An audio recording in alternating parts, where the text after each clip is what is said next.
लोकार्पण सोहळा करायचा आहे। मी आदरणीय साहेबांच्या नावाने मागच्या काळात सुद्धा मी त्यांना सांगितलं की मी त्या ठिकाणी ॲम्ब्युलन्स बनवितो।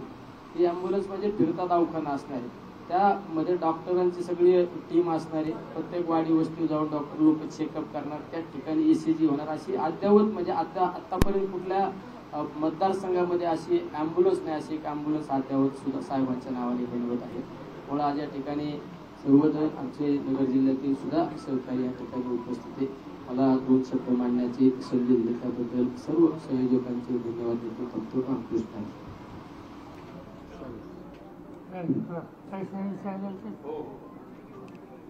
तुम्ही म्हटला की पवार साहेबांच्या विचारधारेबरोबर तुम्ही आधी होता, आता आहात, पुढे राहणार आहात। विचारधारेबरोबर आज पक्षात राहणार आहात का? विचारधारा आणि पक्ष एकच आहे ना। साहेबांचं नेतृत्व आम्ही कधी सोडलं नाही ना। तुम्ही पहा, तालुक्यात राज्यात काही जरी चित्र स्पष्ट झालं असं माझ्या सगळ्या पोस्ट पहा, आतापर्यंतच्या माझ्या आता पण कार्यालयात जाऊन पहा, आदरणीय पवार साहेबांचा फोटो त्या ठिकाणी आहे ना। कारण पवार साहेब हे आमच्या हृदयात आहे ना, ही जागा तुम्ही घेऊ शकत नाही। खासदारकीच्या मोहापोटी साहेबांसोबत जात आहात अशी टीका अजितदादांनी तुमच्यावरती केली आहे। खासदारकीची आणि कुठल्या निवडणुकीची साहेबांची माझी आतापर्यंत चर्चा नाही केली। म्हणजे आम्ही कुठल्या आज पण साहेबांच्या विचारधारेबरोबर उद्या पण विचार बहुजन समाजाचे सर्वसामान्य लोकांना घेऊन चालणारा जो नेता आहे त्याची विचारधारा बरोबर आहेच ना।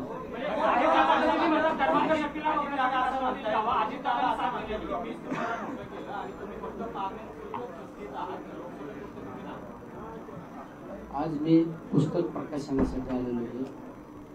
पुस्तक प्रकाशन महत्वाचे आहे। राजकीय गोष्टीला चर्चा करण्यापेक्षा साहेबांच्या शेजारी बसलेले, साहेबांची विचारधारा माझ्या आज पण होती, काल पण, उद्या पण असणारी, काल पण होती, त्यापेक्षा वेगळं काय। दादांनी असं म्हटलेलं आहे की तुम्ही जर पक्ष सोडला त्यांचा तर तुमच्यावर कारवाई होईल, तुमची आमदारकी जाईल, पक्षांतर्गत बंदी कायद्यांतर्गत।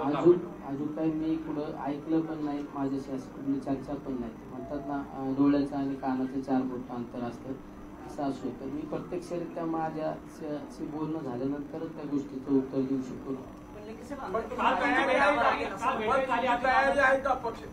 किंमत चुकवण्याची तुमची तयारी आहे का? प्रसंगी जर साहेबांकडे कसं असतं, काही गोष्टी एखाद्या गोष्टीचं प्रत्यक्षरित्या माझी जर एखाद्याशी चर्चाच नाही तर त्या विषयावर निष्फळ बोलण्यापेक्षा आपण न बोललेलं बरं ना। खासदारकीबाबत काय भूमिका आहे?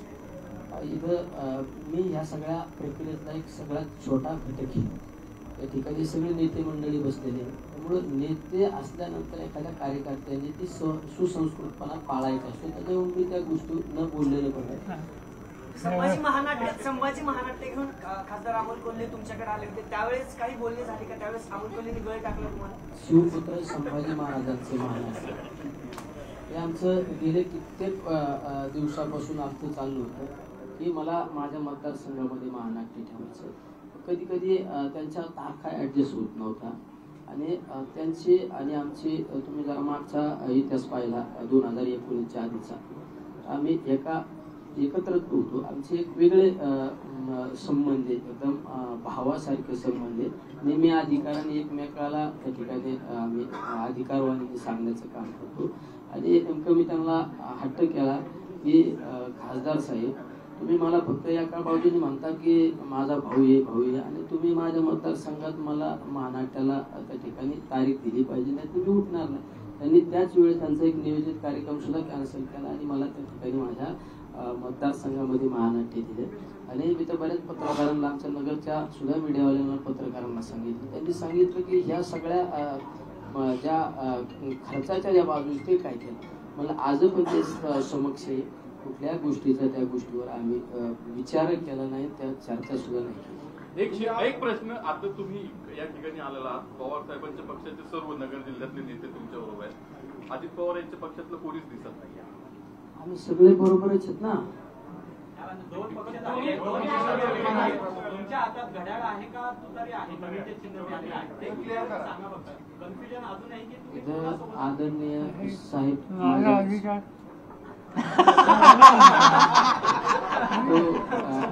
या आमच्या आपले सर्वांचे सर्व आदरणीय साहेब आहेत. साहेब सांगतील तो आदेश ना. साहेबांनी आदेश साहेबांच्या मंचावर दिसतील ना? लढणार का? फक्त साहेबांच्या मंचावरच दिसतील का? इथं एवढं साहेबांच्या मंचावरून दुसऱ्या मंचावर जाणे एवढं सोपे. लंके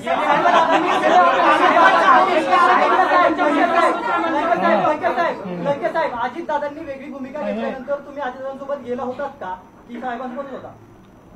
आपली आणि साहेबांची विचारधारा एकच आहे. जे सगळ्यांना माहिती आहेत ते प्रश्न आता विचारायला बंदी आहे. तुमची आणि साहेबांची विचारधारा एकच आहे हे समजायला तुम्हाला इतका वेळ का लागला? ते लोकसभेच्या तोंडावर. त्याच विचारधारे वे ना आम्ही. काल पण त्या विचारधारे होतो, आज पण उद्या पण. आम्ही का विचारधारा सोडली?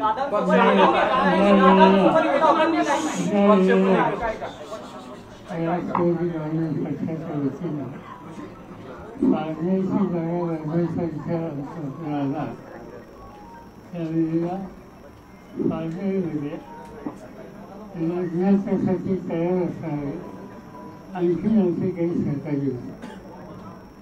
पण मतदारसंघाची माहिती घेतल्याच्या नंतर आम्ही या निष्कर्षाशी आलो की या निवडणुकीला लोकांच्या समोर सरकार यांची जोडीदारी द्यावी आणि हा निर्णय आम्ही सगळ्यांनी उचलून केला.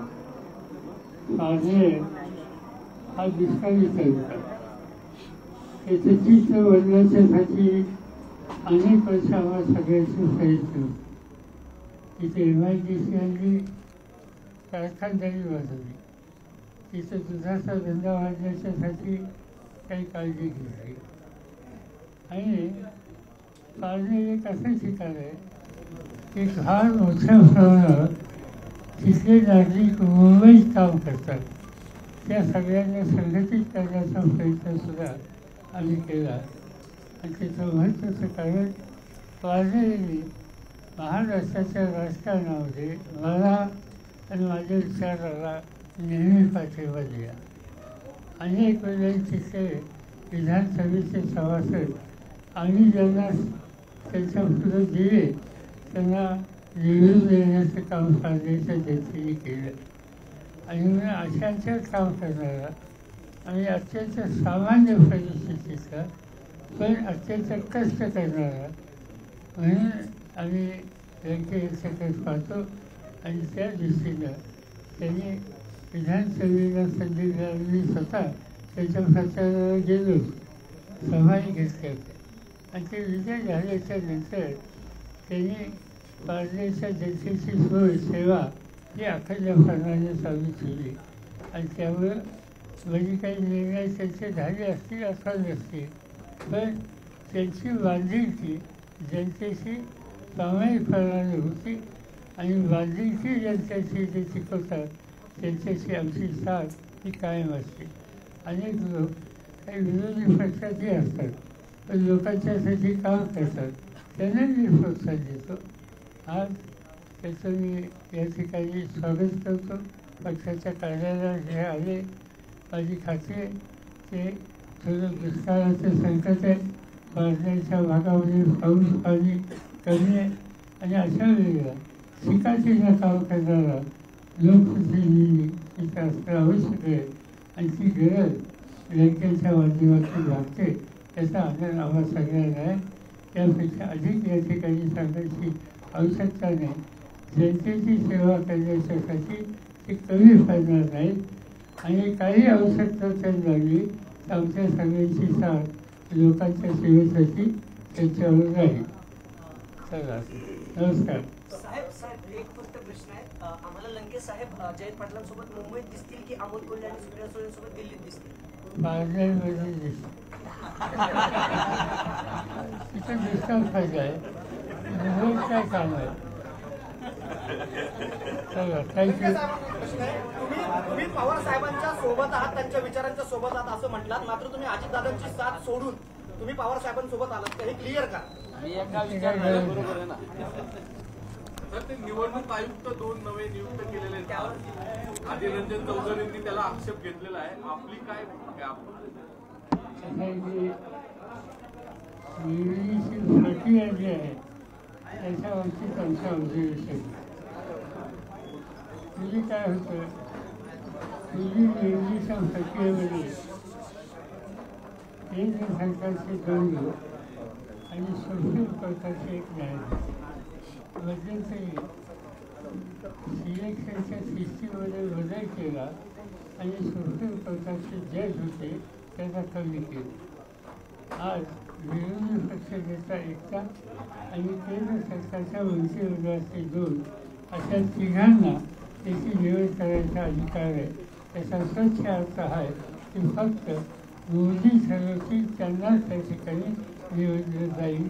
तर विरोधी पक्षाच्या एका सभासदाची विचारधारा त्याची स्वीकार त्या ठिकाणी कोणी करणार नाही आणि बहुमत केंद्राचे 2 प्रतिनिधी असल्यामुळे त्यांचं आहे आणि त्यामुळे हवं तशा नियुक्त्या या होतील याच्यामध्ये आमच्या मनात शंका नाही. आता तुम्ही आता मला भेटला त्याचा काही खुलासा करत नसतो भेटले त्यांनी काही सांगितलं नाही. राजकारणाची व्यक्तीची चर्चा केली नाही. त्यांनी पुढं काय करावं याबद्दल सुद्धा ते बोलले नाही. ते आम्ही भेटतो. थँक्यू.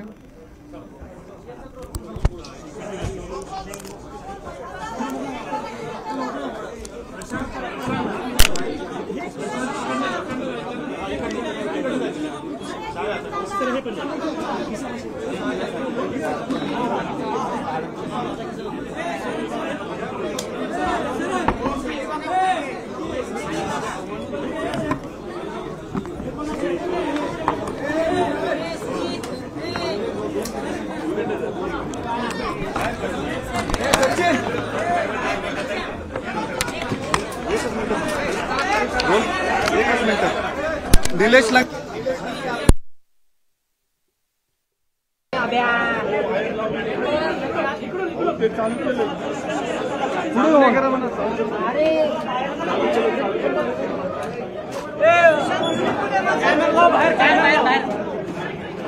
बाहेर